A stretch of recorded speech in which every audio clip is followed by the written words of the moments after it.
Welcome back, friends, to more fun on the Aligned Actor PodTube Stack. That's right, it's a podcast, it's a YouTube video, it lives on my Substack. I made up a word about it, and I think it's awesome. Who am I? I'm Amy Schlurb. I'm a professional actress and a mindfulness and mindset coach, and my goal with everything that I do is to help actors and creatives ride the roller coaster of a creative profession, all the ups and downs, all the twists and turns. If you know, you know. I want to help us all ride that ride without throwing up. Because it's a lot to be an actor or a creative professional. There's a lot of ups and downs, there's a lot of twists and turns. It's not well understood unless you're actually in it. And it's a tricky thing to navigate. I want to help us all smooth that ride out so that we can all stay in our creative careers. We can continue being actors for the long haul, the whole marathon, and not burn out. That's what I'm here to do. And today, once again, we are exploring a letter that I wrote a few years ago to young actor Amy, the actor Amy who had just arrived in Los Angeles and was full of vim and vigor. I don't know. She was just real gung ho and ready to get going. And I took the time a few years ago to write her a letter to kind of help her get going. It had thoughts on my reflection of where I was and what would have been really valuable to know as a newbie in Los Angeles back then. So, this is Letter to a Young Actor Amy. No, Letter to Young Actor Amy. I can read. Part 4. And our topic today is create because no one cares. Technically, we're combining two topics from my letter, but they go hand in hand because I added that little because in there. So this is perfect. So let's read what I wrote to myself back then and let's see how this all holds up today. So the first piece of advice was create. Don't wait for permission or perfection to create stuff and put it out into the world. Just do it. Lean into your inspirations and follow them full out. Play, explore, throw stuff up online, and again, rinse and repeat. Some of it might be crap, or maybe only a handful of people will ever see it. But what you will learn in the process will be invaluable. Oh, and fun. Tons of fun. Let's roll right into our second bit of advice. No one cares. If you think someone is judging you, chances are good you're really just projecting your own self judgment onto them. Abandon judgment altogether and remember that while you're busy worrying about what they think, they are probably just as worried about what you think. And you're both so caught up in this stupid game of self obsession that no one has stopped to realize ta da! No one cares what anyone else is doing. Or maybe we all care, but only in the oh, that's cool sense rather than the why would you do that sense. Does that make sense? I hope it does because reminding myself of this fact on a regular basis is freeing. So, surprise, surprise, I still love both of these pieces of advice that I wrote to myself back in the day, and I have some updated reflections to share on each of these points and how they fit together oh so very nicely. So let's start with create. The reason that I encourage myself and all actors and all creative professionals, creative people in general, I want you to create content, funny reels, Substack posts, visual arts, do some crafts, join a choir, start an improv team, something creative. Be doing something creative. The reason that's really important is that we all need to be feeding our creative souls. There's a part that lives inside us that as creatives it starts to wither and we start to feel really uncomfortable or really upset when we're not getting to use it, we're not getting to create. And I've found in my life when I've tuned into and noticed that like, oh, my creative soul is very sad right now. Like it really needs to do something fun. That that then giving it that opportunity is so valuable and so helpful for my overall well-being. For many years, I created a comedy web series called Schlerbits. Maybe you've heard of it. Maybe you haven't. And this is your opportunity to now discover it for yourself. It was the ultimate DIY one woman show. I literally did everything myself. And I mean everything. So I did the writing, I did the filming, I did the acting, of course. I did hire a couple of other actors occasionally when I needed to fill out uh, a, a like a bit that I wanted to do, or it like really just called for somebody else to do it. I did hire a couple of other actors, but I did all the editing, I did all the distribution, I did everything. And it did not get many views, and that was okay. It did win some awards at festivals, which I was really proud of. It got me a few acting jobs, which was really cool and leans into the idea of quality views. Like, oh, the right people saw it over quantity views. It didn't go viral, but nobody really cared to do anything with it. Like, it got into the hands of the right people that then were able to give me jobs, which was awesome. And I learned a ton. I mean, a freaking ton about the creative process and about production process. And it really helped my overall mindset as an actor because I would go into auditions and I'd be like, oh, I know what you want out of this probably in the end. So it helped me tailor my performance. Not that I was necessarily like just concentrated on the result, but I understood, oh, I see how they might edit this.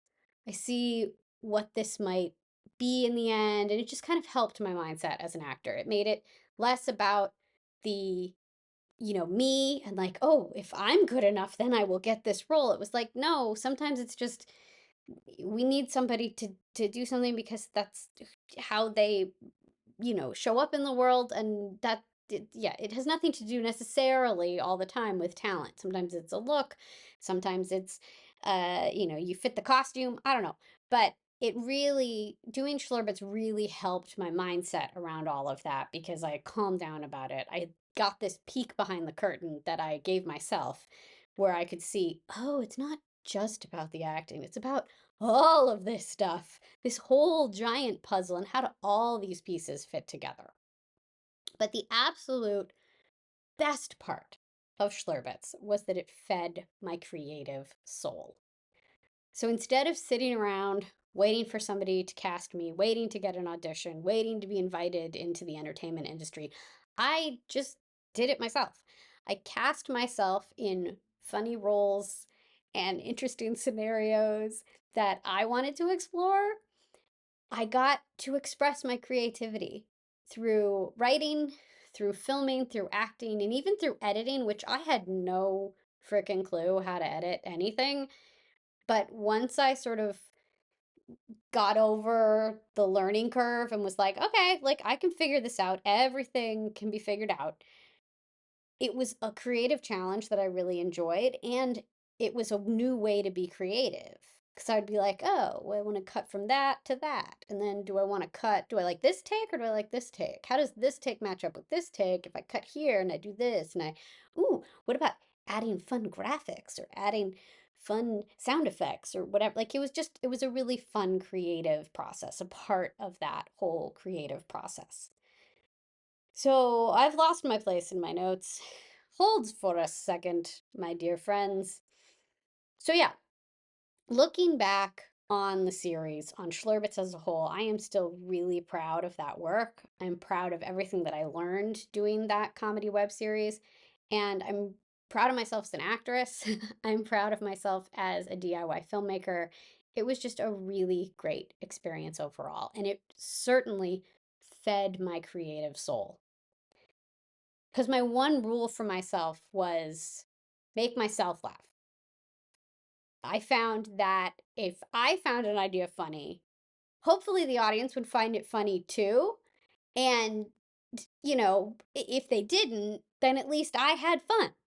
And I was brave enough to put my work out into the world anyway.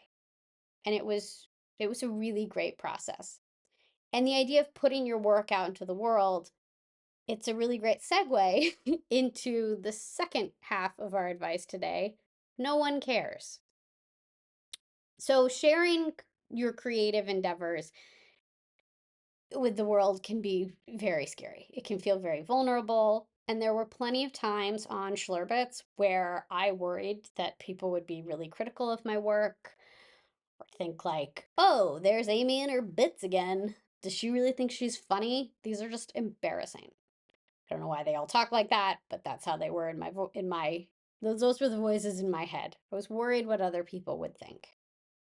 And then when my comments weren't flooded with haters and trolls, I started to lean into this idea that people just really didn't care one way or the other what I was doing, and certainly not enough to take the time to throw shade my way. In fact, despite all of my fears and worries, like, oh my God, what will they think? What if this is a really stupid idea and I look like an idiot and all this kind of stuff? Most comments were actually incredibly supportive, or they just didn't happen. So it wasn't as scary as I thought it was going to be. Additionally, I think another thing that's really important to keep in mind with this type of advice about no one cares is that whenever I've caught myself thinking, who do they think they are? They're all proud of their short film or their web series or their funny viral video. Most of the time, that's my own jealousy speaking. I want to be doing whatever it is that they're doing, but that those feelings are my problem. That's up to me. It's not up to them. It's up to me to recognize, oh, I'm feeling some feelings about this. I'm kind of jealous of the fact that this person is out there doing their thing, and I want to be doing that too. So recognizing that, I then need to adjust my actions. It's not on the person putting their stuff out into the world. It's on the receiver if they're going to throw shade on it because they're jealous about it. So if someone slides into your DMs, which I don't even know if we're still saying that, but if somebody leaves a nasty comment or says something mean about something that you've put out into the world, likely that's a them issue. So if because if witnessing your creativity triggers something within them, that's not your fault. That's not your problem. Let it go as best you can and just keep creating. Because maybe witnessing your creativity spread out in the world, witnessing you share your creativity, witnessing you share your ideas, witnessing you share the things that make you laugh, witnessing you share your art with the world. Eventually, maybe they'll go, oh, I'm jealous. I, I or just, oh, I want to do that too. That's why it bothers me. It's because I want to do it too, and I somehow think I can't. So maybe witnessing your creativity sprinkled around in the world will inspire them to do their own creative thing, put their own work out into the world. And that'd be a really cool thing because I think the world needs more creativity, more art, more people just doing what they want to be doing, putting their ideas and their thoughts and their creations and their art out into the world and lighting up because of that. So just create things, have fun, be yourself, live your life, and don't worry about what the others will think, and just let everybody do the same. And a couple of quick reminders to wrap us up today. If you become a paid subscriber on my Substack, you can now access Zoom office hours. That's the fun way I'm calling it. You can access Zoom office hours with me. It's like, yeah, it's a Zoom. It's community Zoom. It's $7 a month or $70 for the year to subscribe as a paid subscriber on my Substack. And you can come practice mindfulness live with me, talk about your mindset in a supportive group environment, if there is a group, depending on the time and the day. Just like with college professors when they held office hours, you might be the only one there. And then you'd get me all to yourself, which that could be fun. And we'd get to work on whatever it was that you wanted to work on during office hours. Could be a lot of fun.